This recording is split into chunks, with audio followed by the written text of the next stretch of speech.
Israel, America, Iran మధ్య ఉద్రిక్తతల నేపథ్యంలో ఒక కీలక పరిణామం చోటు చేసుకుంది. గత కొన్ని వారాలుగా మధ్యప్రాచ్యాన్ని అల్లకల్లోలం చేస్తున్న యుద్ధానికి తెరపడే సూచనలు కనిపిస్తున్నాయి. అమెరికా, ఇరాన్ దేశాల మధ్య ఒక ప్రాథమిక శాంతి ఒప్పందం కుదిరినట్లు తెలుస్తోంది.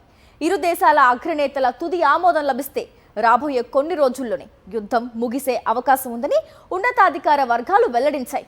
దీనికి సంబంధించిన పూర్తి వివరాలు ఇప్పుడు చూద్దాం. గత ఫిబ్రవరిలో అమెరికా, ఇజ్రాయెల్ కూటమి ఇరాన్పై జరిపిన దాడులతో మొదలైన ఈ యుద్ధం వేలాది మంది ప్రాణాలను బలిగొనడమే కాకుండా ప్రపంచ ఇంధన మార్కెట్ను తీవ్రంగా కుదిపేసింది. ఈ నేపథ్యంలో అమెరికా, ఇరాన్లు సూత్రప్రాయంగా ఒక అవగాహనకు వచ్చినట్లు తెలుస్తోంది. ఈ ప్రాథమిక ఒప్పందం ప్రకారం అంతర్జాతీయ వాణిజ్యానికి అత్యంత కీలకమైన హార్మూజ్ జలసంధిని ఇరాన్ తిరిగి పునరుద్ధరించాల్సి ఉంటుంది. అలాగే ఇరాన్ వద్ద ఉన్న అత్యంత ప్రమాదకరమైన శుద్ధి చేసిన యురేనియంను వదిలించుకోవడానికి టెహ్రాన్ అంగీకరించినట్లు సమాచారం.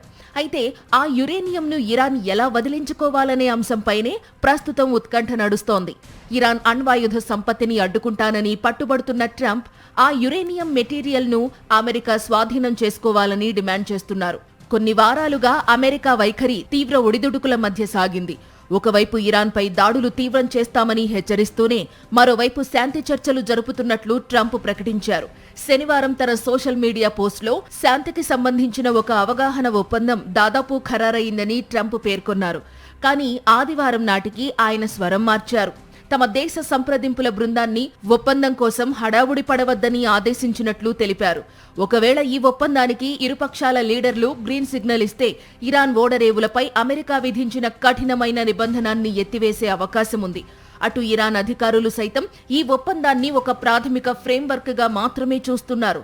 రాబోయే 30 నుండి 60 రోజుల్లో అణు విషయాలపై మరింత లోతుగా చర్చలు జరుగుతాయని ఇరాన్ వర్గాలు అంటున్నాయి. అయితే ప్రస్తుత చర్చల్లో ఇరాన్ క్షిపణుల సరఫరా గురించి కానీ, యురేనియం శుద్ధిపై శాశ్వత నిషేధం గురించి కానీ ఎలాంటి నిర్ణయం తీసుకోలేదు.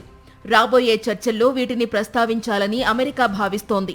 ఏదేమైనా అమెరికా ప్రజల్లో తీవ్ర వ్యతిరేకత తెచ్చుకున్న ఈ యుద్ధాన్ని ముగించడానికి ట్రంప్కు ఇదొక సువర్ణావకాశంగా మారనుంది.